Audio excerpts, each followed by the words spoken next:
As nossas leis protegem as mulheres, as nossas leis demonizam os homens. O nosso Estado demoniza o homem. Vocês são seres descartáveis. Vocês não passam de um número. Vocês são nada. As mulheres são tudo. A prova disso, eu vou ter que ler um pouquinho porque é dado, tá? Eu gostaria de falar, por exemplo, da lei feminicídio. Alguém aqui já ouviu falar da feminicídio? Eu vou falar, então. Tudo bem? O feminicídio nada mais é do que uma lei que coloca um agravante ao crime cometido contra uma mulher. Porque, aparentemente, a mulher não é ser humano. Ela precisa de um tratamento especial, além do que já está na nossa lei, que, na verdade, a nossa Constituição diz que somos todos iguais perante a lei. Menos se você for uma mulher. Você é melhor se você for uma mulher. Mas vamos lá. O feminicídio é o seguinte, é uma lei que diz que o assassinato de uma mulher é pior do que o assassinato de um homem, simplesmente por ela ser mulher. Então, são os assassinatos discriminatórios contra a mulher e elas passam a ser hediondos. Se você for ler algumas juízas falando sobre o assunto, eu tenho vontade de chorar, porque elas realmente acreditam que as mulheres são mortas porque são mulheres, mas os homens não. Os homens não morrem porque são homens, eles morrem porque... Eu não sei porque os homens morrem. Mas a ideia existe uma lei que defende as mulheres, ou melhor, que pune mais o homem que comete o crime contra uma mulher.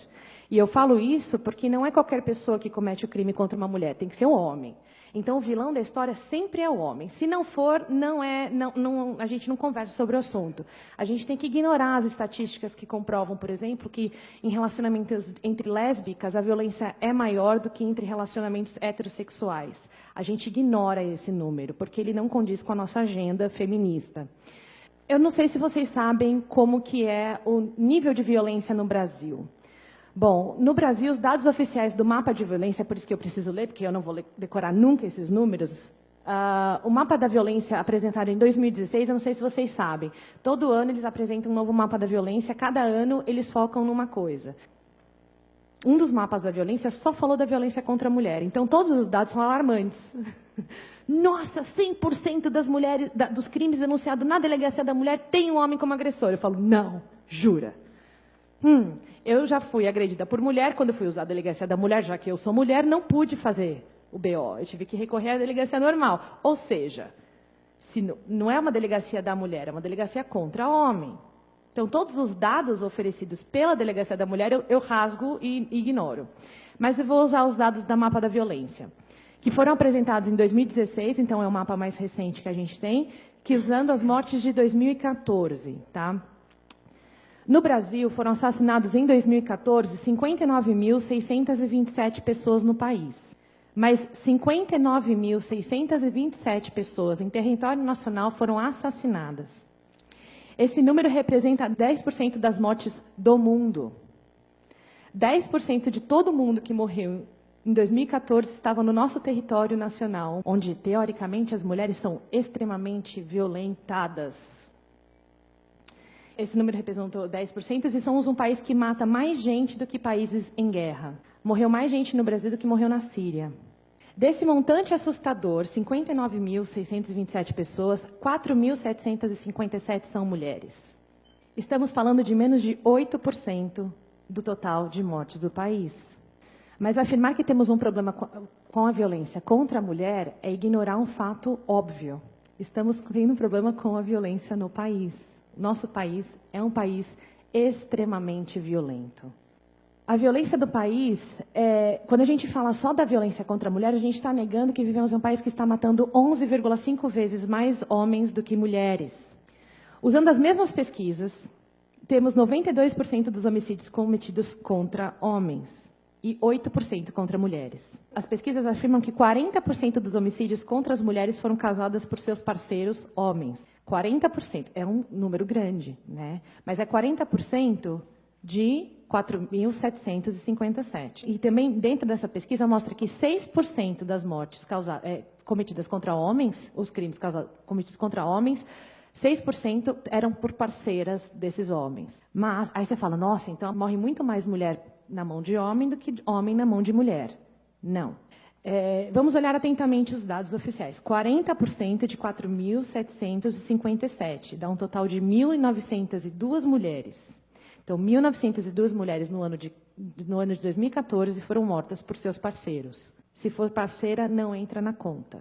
Fica a dica.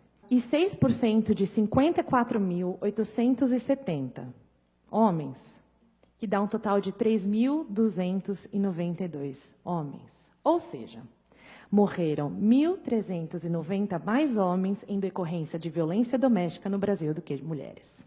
Então, da próxima vez que você ouvir alguma feminista ou qualquer órgão governamental falando que o problema do Brasil é a violência contra as mulheres, você me liga. Eu posso não saber muito de matemática, mas eu sei um pouco de lógica. Se você fizer uma pesquisa rápida no Google, violência doméstica contra homem, você não vai achar nada. Não tem absolutamente nenhum dado dentro do Google que fala da violência doméstica sofrida por homens, a não ser reportagens, a não ser depoimentos de pessoas que a gente posta na página. Os homens são sempre ignorados, por completo. Então, hoje eu vou ser chamada de machista porque eu só vou defender os homens. Desculpa, meninas, mas eu acho que alguém tem que falar por eles. Eles estão matando os nossos homens, estão matando as nossas mulheres. Só que só um lado é levado em consideração. E eu não sei se vocês conhecem como foi criada a política para cuidar da violência doméstica sofrida por mulheres. Toda vez que eu falar violência doméstica, leia mulher, tá? Porque é ignorado o lado do homem. Mas existe uma feminista, Ellen Pence, e ela que criou um órgão chamado Duluth, que ele é usado em vários países para desenvolver o dado de violência doméstica e como você cuida das mulheres que sofrem com essa violência. Essa mulher, ela é antiética. Ela foi, inclusive, pela própria polícia. Quem cuidava dos crimes antes de existir esse método, os próprios policiais foram contra. Ela falou, não, isso aqui é antiético. Então, por exemplo, se eu chegar aqui e falar o seguinte, o Vinícius me estuprou, o que acontece com qualquer outro crime? Ele é considerado inocente até que se prove o contrário. Menos quando é um estupro e quando é uma mulher que está falando. Ele é preso, ele é torturado, ele pode ser morto, ele pode se matar. Depois eu posso falar, mudei de ideia. E sabe o que vai acontecer comigo? Nada. Esse método Duluth, ele foi, por muitas vezes, já foi desmascarado pela ciência mesmo. Quando eu penso em todas essas informações, tanto com os dados da violência do país, como o fato de que eu sei que as mulheres são capazes de tortura, são capazes de estupro, são capazes de homicídio, são capazes de chamar um feto de amontoado de células e descartá-los como se eles fossem nada. Pensando em tudo isso, eu não consigo aceitar uma lei como feminicídio. Porque a gente tem que falar, então, do montante de 54 mil que estão morrendo, que são os homens. Eu não estou negando que a gente precisa cuidar das mulheres, mas eu também não posso negar que são 54 mil homens que foram mortos em 2014.